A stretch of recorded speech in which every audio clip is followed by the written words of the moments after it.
In February of 1607, the Susan Constant, the Godspeed, and the Discovery sailed from England southward on the Atlantic Ocean, carrying more than 100 men on a long voyage to America to establish a settlement there.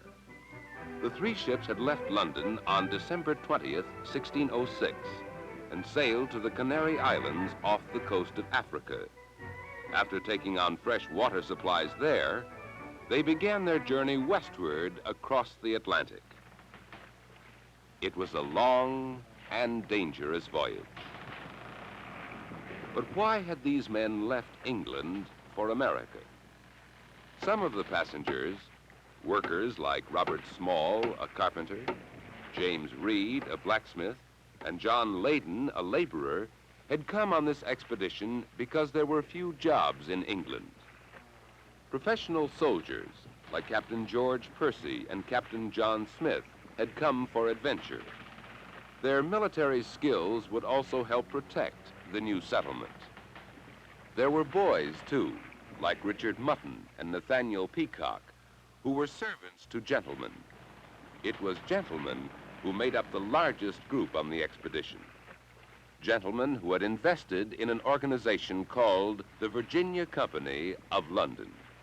It was this organization which was financing and directing the expedition for the profit of the Virginia Company, the honor of the king, and for the glory of God. They arrived at the West Indies by the end of March, and on April 10th, sailed northward for the great area of land in America called Virginia. Land ho!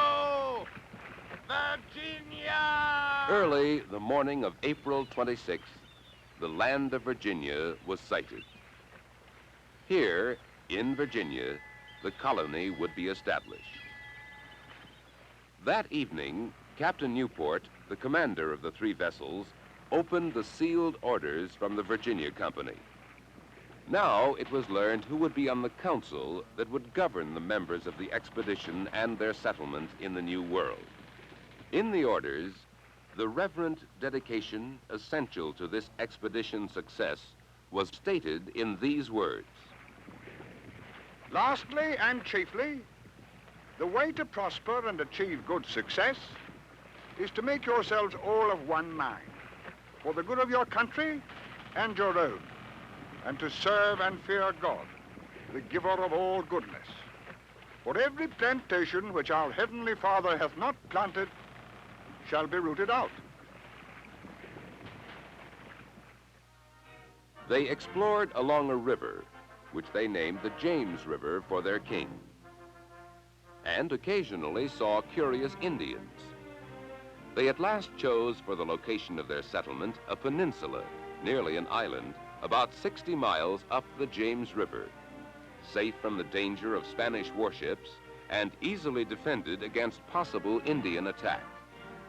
The three ships arrived on May 13th, 1607, to establish Jamestown, which was to become the first permanent English settlement in America. By the end of June, after completing a fort to protect the settlers from possible Indian attack, the sailors returned to England. Only the smallest ship was left behind. The destiny of the colony now lay in the hands of 100 men. The settlers planted grain and other crops. The Jamestown Colony was begun.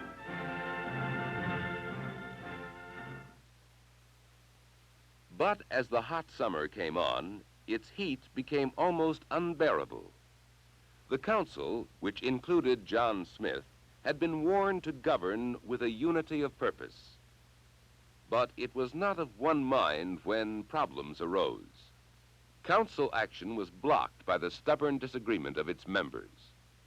There was no plan to replenish the diminishing food supplies. Many faced starvation. Occasionally, Indians would come with food to trade for trinkets. But the Indians were generally unpredictable and dangerous because they did not trust the white man. Captain John Smith seemed best able to deal with them. John Smith, like the respected George Percy, was beginning to be accepted as a leader at Jamestown. But plague and fever caused by bad drinking water struck the colony. Many died. The events of this first summer almost destroyed the hopes that a permanent English settlement could succeed in America. By autumn, less than half of the 100 who had come in the spring remained alive.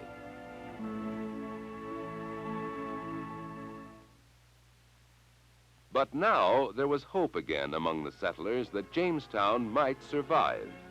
The crops that had been planted in the spring matured. There would be enough food for the winter. The men went hunting again, and game was easy to find. Ducks especially were plentiful. And the Indians, to the surprise of the settlers, became friendly. Barter and trade developed. In all ways, life seemed brighter to the remaining settlers of Jamestown. But during a trading expedition up the James River that autumn, Captain Smith was taken prisoner by Indians who had been considered friendly. When Smith failed to return to the fort, it seemed certain to the settlers that he had been killed.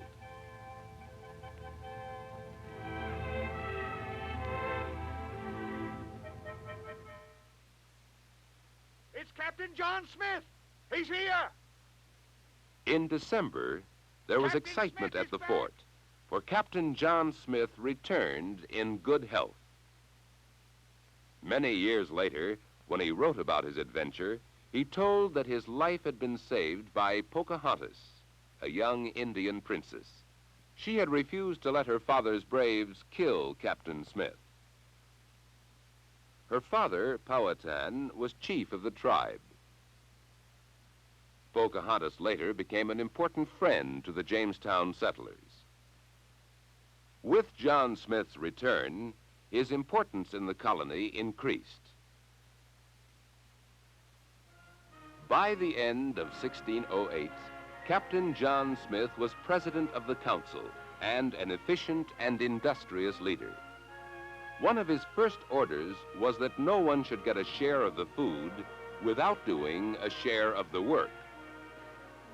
The gentlemen, who had often refused to work before, now had to work if they wanted to eat. By the end of this year, through Smith's leadership, a deep well had been dug to ensure pure water. And a number of small buildings were being constructed within the fort. There were storehouses and a church. Living quarters for all the men were being completed.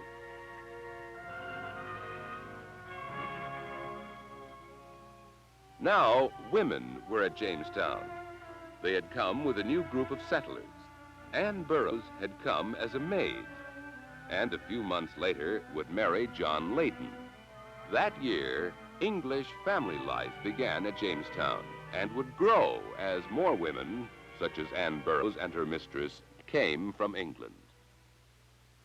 The first industry came to Jamestown, too.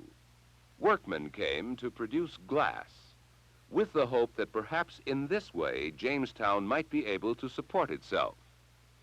In order to support itself, the ships that brought settlers and supplies from England would need to return loaded with goods that could be sold in Europe. Fine glass products were among the first articles to be sent back from Jamestown. But 1609 was a year of disaster. In the spring, rats got into the storehouses and destroyed nearly all the supply of grain. In the summer, 400 settlers arrived without supplies. In the autumn, Captain Smith was seriously injured in a gunpowder explosion and had to return to England for treatment.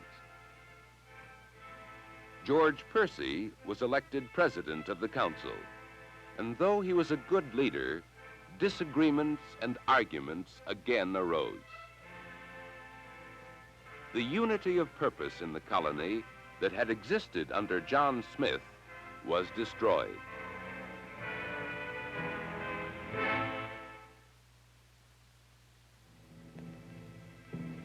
That winter, 500 settlers faced disease and starvation. The winter of 1609 became known as the Starving Time.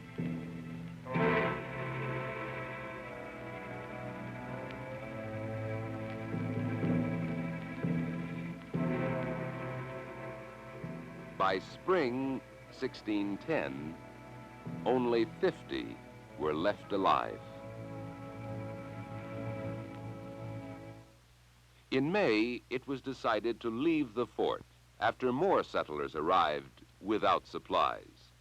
The survivors of the Starving Time and the new arrivals left the fort. Jamestown was abandoned.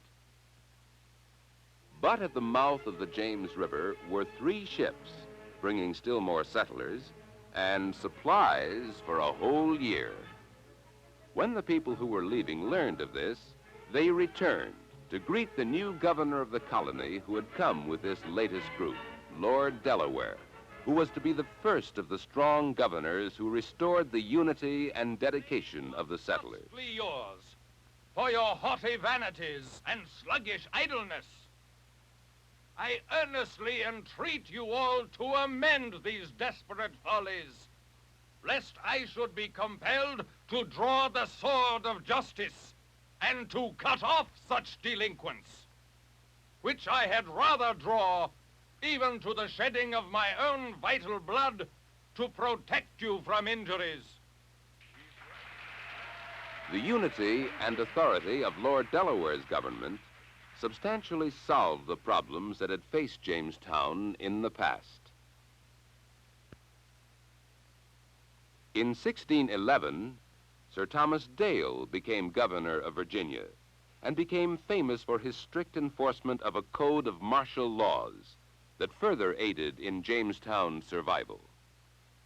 No man shall rifle or despoil by force or violence, take away anything from any Indian coming to trade or otherwise, upon pain of death. Under such strong leaders as Sir Thomas Dale, Jamestown prospered.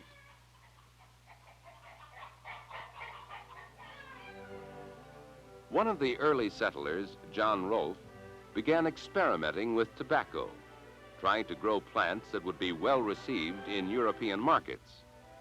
By 1612, he was successfully cultivating and curing such tobacco.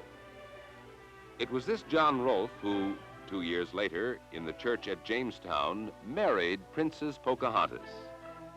The marriage, in April 1614, brought about a period of friendship between the Indians and the settlers that lasted for some years. 1619 was an important year. On July 30th, representatives from 11 neighboring settlements gathered at Jamestown to solve common problems. This event was deeply significant, for it marked the beginning of representative government in America. Of great significance, too, was the arrival in August of the first African Negroes on board a Dutch ship. The following year, in May and June, English ships brought young ladies, the first of many sent by the Virginia Company to stimulate family life in Jamestown and Virginia. Though there were to be near disasters in the years to come, by the 1620s, Jamestown was firmly rooted in America and a commercial success. 500,000 pounds of tobacco a year were being shipped to England from Virginia. And other settlements formed in the area of Jamestown until the region became the colony of Virginia, with Jamestown its capital for nearly 100 years. Thus, the hopes of the Virginia Company were fulfilled. Thus, the dream of an English colony in America was realized. Thus, men's faith and devotion planted in America this settlement for the glory of God. O gracious God, we beseech thee to bless us and this our plantation, which we and our nation have begun in thy fear and for thy glory.